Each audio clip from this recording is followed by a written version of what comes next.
Bonjour à tous, bienvenue ce soir sur l'antenne de QG. La gauche et la droite sont-elles des catégories dépassées? Le grand Big Bang macroniste d'un côté, la montée des populismes de l'autre, ont-elles rendu caduques ces distinctions politiques? Ce prétendu dépassement des clivages est-il au contraire la ruse ultime pour nous faire croire que plus aucune alternative existe? Pour en discuter avec moi aujourd'hui, deux bons représentants de ces deux camps supposément disparus. À ma gauche, une fois n'est pas coutume, Alexandre Devecchio, bonjour. Bonjour. Alexandre Devecchio, vous êtes journaliste, vous êtes un petit peu le monsieur idée du Figaro, puisque vous êtes à la fois rédacteur en chef adjoint des pages idées, responsable du fameux Figaro Vox, et aussi responsable, je crois, des pages idées du Figaro Magazine. Oui, c'est ça. Vous avez publié en 2019 un essai intitulé « Recomposition, le nouveau monde populiste » aux éditions du CERF, et il reparaît en cette rentrée avec une préface. Voilà, Voilà. Tout est dit. À ma droite, une fois n'est pas coutume non plus, François Bégodeau, bonjour. Bonjour. François est un habitué de QG, on l'a déjà reçu à 2 reprises, notamment pour Histoire de ta bêtise, une réflexion mordante sur les habitus de la bourgeoisie contemporaine. François, est-ce qu'on vous présente encore? Oui, tout de même. Vous êtes réalisateur, vous êtes romancier, vous êtes essayiste. Vous avez testé absolument tous les genres depuis 20 ans et l'adaptation au cinéma de votre roman Entre les murs avait reçu la Palme d'Or à Cannes. Merci d'être avec nous une fois de plus. C'est toujours un plaisir. Alors, on va commencer par votre livre, François, puisque vous publiez un nouveau livre en cette rentrée, Notre joie, chez Pauvert, qui est à la fois un récit, un essai, une réflexion qui part d'une anecdote véritable, qui est votre conversation à l'issue d'une conférence à Lyon que vous aviez faite au sujet d'Histoire de la bêtise, justement, que certains avaient lu comme un pamphlet contre les bobos, pour y aller à grands traits. Et à l'issue de cette conférence, vous aviez été interpellé, puis entraîné dans un café par de jeunes identitaires lyonnais. Il y en a beaucoup dans la ville. L'un d'entre eux, notamment, je ne sais pas s'il faut spoiler le sens du fameux M, l'initiale M du livre. Donc, comme l'Olivien de Sorcière, Okay. Je préfère qu'on ne spoile pas. Donc on ne spoile pas. Je l'ai un peu organisé comme un coup de théâtre dans le livre, donc voilà. Gardons le coup de théâtre. Voilà, théâtre réussi. Merci. Ou théâtre qui ne laisse pas indemne, qui ajoute une petite touche au récit. Enfin, toujours est-il que ce M, ce mystérieux M, est en gros un jeune soralien qui a beaucoup d'admiration pour vous, semble-t-il. En tout cas, c'est ce qu'il essaye de vous communiquer. Et eh bien, vous allez entamer avec lui un dialogue d'homme de gauche à jeune homme de droite.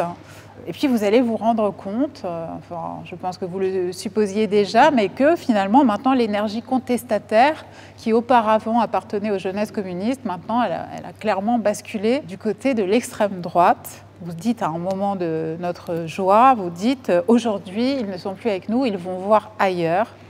Alors pourquoi, je vous pose cette première question, pourquoi est-ce que la gauche aujourd'hui n'intéresse plus grand monde? Oui, c'est ça.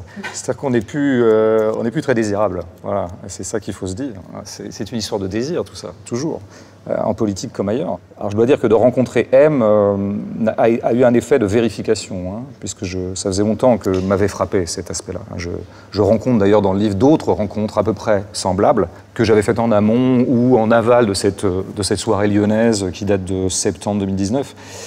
Et avec des rencontres avec des jeunes gens, des jeunes femmes, des jeunes gens beaucoup quand même, des jeunes hommes, important.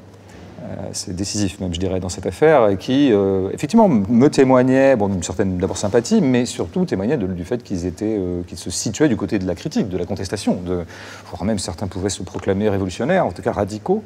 Autant de gens et autant d'énergie, dont effectivement il y a 20, 30, 40 ans, du temps peut-être d'une certaine domination idéologique de la gauche, et par exemple du marxisme, aurait fait qu'ils auraient donc rallié ce camp-là d'une manière ou d'une autre, même si je pense qu'il y a des données sociologiques qui font que certains d'entre eux, de toute façon, en aucun cas auraient pu rallier le camp de gauche, mais je passe là-dessus. Donc qu'est-ce qui s'est passé entre-temps? Je pense que c'est sans doute lié à la gauche elle-même, là il faudrait peut-être analyser ça. Moi je prends la chose sous un autre angle, je crois que tout ça repose sur un certain nombre de confusions. Voilà. des confusions. C'est le titre de ma première partie, et en fait, dans cette partie, je tâche de registrer en fait toutes les confusions d'époque qui mènent à ces malentendus, à ce désastre, à ce court-circuitage de la contestation, à la captation de la contestation vers des mouvements ou vers des camps qui pour moi sont en aucun cas contestataires, dans la mesure où ce sont des camps conservateurs, profondément conservateurs, et toujours à ce titre-là, complices objectifs du Parti de l'Ordre. Alors le malentendu vient, par exemple, mais je vais pas être trop bavard pour l'instant, à l'image du malentendu qui a fait qu'un quelqu'un comme M ait pu aimer Histoire de ta bêtise.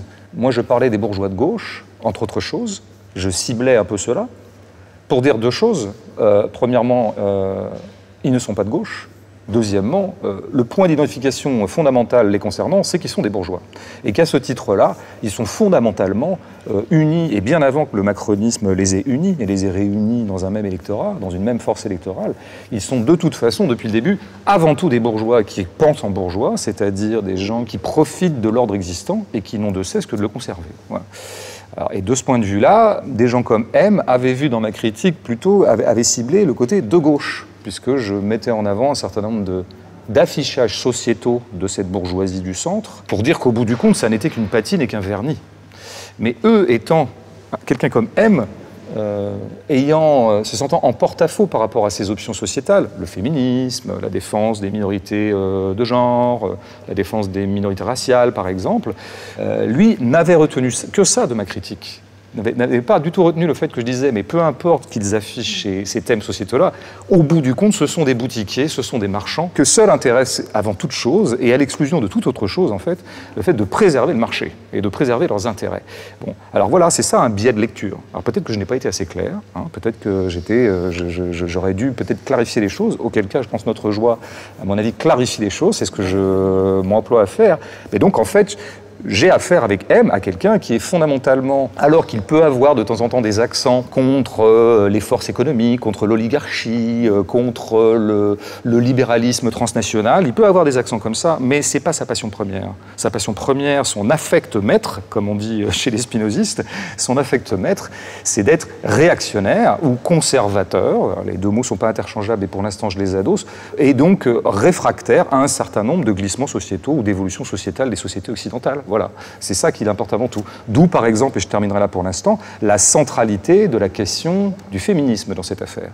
C'est-à-dire que je vois bien qu'au bout du compte, j'ai surtout affaire à quelqu'un qui reproche à la bourgeoisie que je ciblais, non pas de perpétuer l'ordre marchand, mais d'avoir impulsé ou contribué à l'évolution, par exemple, de la question féministe dans la société. Parce que ça, c'est un cœur pour lui. Et j'ai affaire fondamentalement à, je dirais, quelqu'un qui est, allez, pour aller vite, viriliste. Les valeurs masculines lui importent avant tout. Donc voilà, là on a débusqué quelque chose. Et ça, pour le coup, c'est vrai que c'est quelque chose qui est transversal aussi bien d'Alain Soral qu'à Éric Zemmour.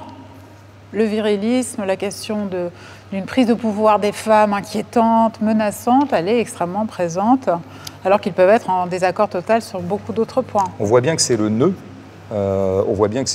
Et après, ce qui nous mènera peut-être à parler de certains aspects du livre d'Alexandre, je crois que leur grande, alors vraiment la grande entourloupe conceptuelle, mais qui ne vient pas d'eux, hein, qui hélas a une autre origine, et une origine qui devrait être plus reluisante pourtant, c'est d'avoir lié conceptuellement et de façon tout à fait abstraite, sans jamais le nourrir de faits, le libéralisme qu'ils appellent d'ailleurs libéralisme et qu'ils s'interdisent d'appeler capitalisme, mais il faudra voir pourquoi, et les revendications libertaires, d'où cette espèce de mot constitué d'expressions par Kluskar à une époque, reprise par Soral, reprise par Christine Boutin et reprise par Alexandre. Reprise par Michéa, entre-temps. Reprise par Michéa, qui est aussi, je pense, avec le respect que j'ai pour lui, quand même, malgré tout, un des éléments de la confusion. C'est quand même étonnant que quelqu'un comme vous mettiez en avant Michéa, alors que moi, j'aurais quelques réserves vis-à-vis de lui, alors que, censément, il vient de l'anarchisme. Mais laissons Michéa tranquille. Mais effectivement, ce terme, c'est libéral-libertaire. Voilà. Alors ça, je pense que c'est la clé de la chose. Et ça, c'est l'entourloupe des entourloupes. Parce que pour moi, ce terme-là n'a aucun fondement, en tout cas pas de fondement dans la réalité.